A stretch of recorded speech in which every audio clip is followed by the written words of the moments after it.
Le Mans Ultimate new pack will be coming out on the 23rd of September, and it will be the first part of the ELMS series. This will be part of 3 packs coming in the near future. The last one will be releasing early next year. And for the first pack, it will have 1 track that will be Silverstone with the National Pit, and also the LMP3 and the new LMP2 that runs on the LMS. In terms of prices, it will be £9, €10 or $12 per pack, but if you buy the season pass with all the 3 packs, you'll have access to it as they come out. They'll be priced at £22, €25 or $29, and if you buy it early bird, you're going to have an extra 10% discount. While this pack is not a breakthrough because we can see the pieces of content somewhere else in one way or the other, is it interesting to see that Studio 397 is trying to get more sources of content for Le Mans Ultimate. Now we have ELMS, maybe in the future we'll have something with Asia, or maybe, who knows, even historic stuff. If you want to access these cars in single player, you have to go to the ELMS cards, and if you want to have access to Silverstone, then it will be at the championship as you want here. But of course, not everybody will want to just run the LMS. You probably want to run all the tracks. You can go basically to all and you can choose all the tracks. Unfortunately, you can not mix and match at the moment if you want to run the new P2s or the LMP3s with GT3 cars or hypercars. Even though this new car is a P2, in terms of performance, it's nothing like the old P2. This is a P2 Plus, if you can call it, on the LMS. So to separate them in the leaderboards between the regular P2 and the P2, there will be this orange ribbon here. So if you are in the slower class, you know which ones are the more dangerous. Content is basically the big thing about this update, or this first update for LMS. So let's talk about Silverstone. This is the new version of Silverstone, and you can see it's a new version of Silverstone because we see on the left side the new builds that they have done. So we got houses that are worth millions for very posh people. There's a restaurant, a quite good restaurant I must say, and a pool and a sauna and all of that. For this track, therefore, it will be updated. I'm not sure about the scan, but I don't think the scan is really that relevant because this is Silverstone and it doesn't really change that much in terms of elevation. This is not like Nordschleife, where every year or every 2 years there's like a major remodulation of the tarmac where it can get depressions that you would know completely gone. It would change a lot of the flavor. With Silverstone, it has been more or less the same throughout the last decade or so, but it is the new build of Silverstone because, as you can see, the posh houses over there, there's new road side objects, and we're very lucky, I think, to have Studio 397 as content creators or content modelers for sim racing titles, because for me they're part of a pantheon with Polyphony Digital and also Kunos. In between the 3 of them, it really depends, of the engine they're working with. This engine is older, and even so, they are able to build something like this, which is absolutely beautiful, and that includes all of the cars they have built so far. So this new version of Silverstone is fantastic. For the LMP2s, wonderful job. There's quite a few interesting things to talk about this car, because even though this is LMP2, it's not really practically the same car as the P2. It feels different. It feels bonkers on steroids. This would be a new power plant with 50 more horsepower. I believe quite significant torque as well. There's a bigger tank, 5 liters, and this car is lighter. But most importantly, this will have a more aggressive aero, so you can corner faster, stronger, harder.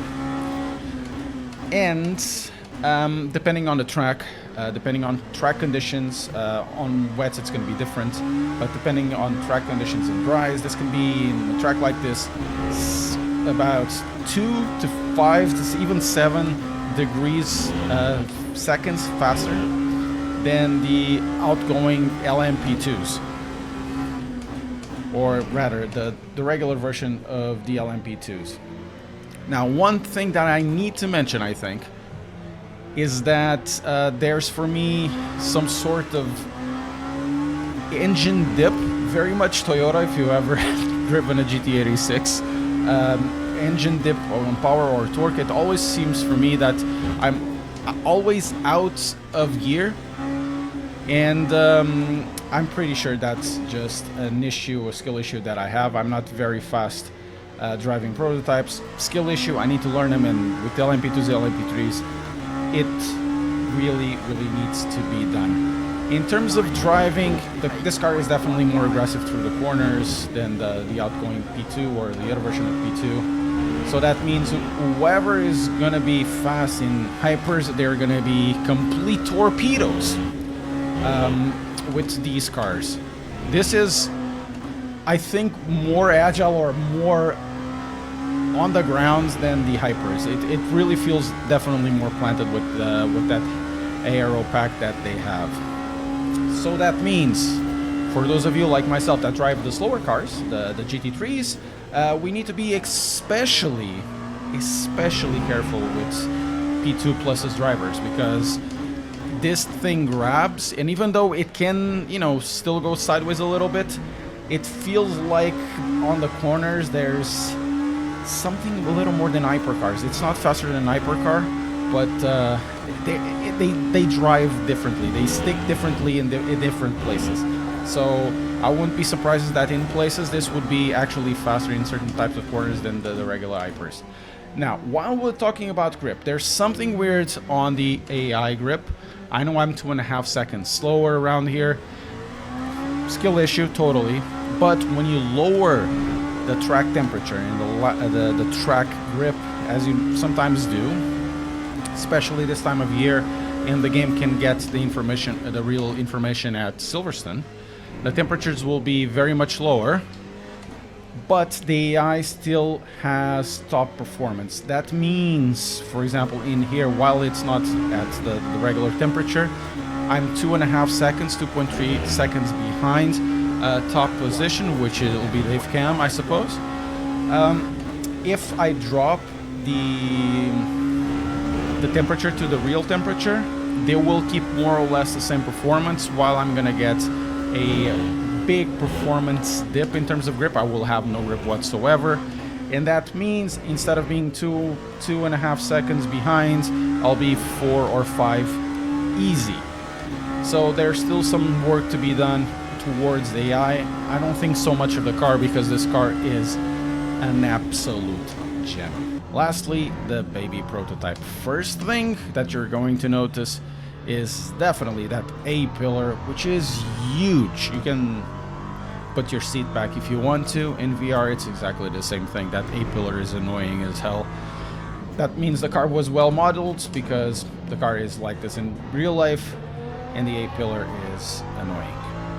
Now, in terms of driving, I'm not sure what I'm doing wrong with it here. I know this is a heavier, slower car, less power, less aero, but it always feels like, no matter what the setup I use, that this car doesn't have any grip at all. It's always telling me that you are understeering. It always tells me that it's oversteering. I don't feel like I have any grip at all in any circumstance, even though the temperature of this is like 25 air and 40 in the track.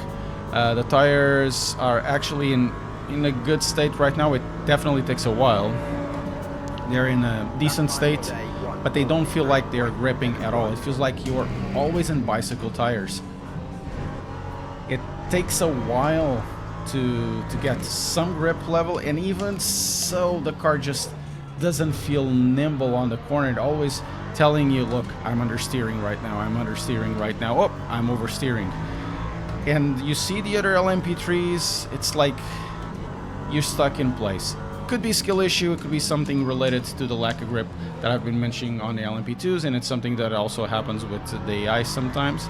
It's not something that is exclusive to the LMP2s, but there's something, just a little strange things here and there with this car, which I can't really put my finger on. Probably related with, oh my god, probably related with skill issue, but also probably related some grip inconsistencies between yourself and the AI. Like any other DLC, in terms of value, the value is here. It's £9, so that means for 3 pieces of content is £3 per piece of content, which is really nothing at all things considered in sim racing, and it will be part of more racing that we'll see online. Silverstone, I suppose it will be very, very popular for the mix. Let me know in the comments what you think about this pack.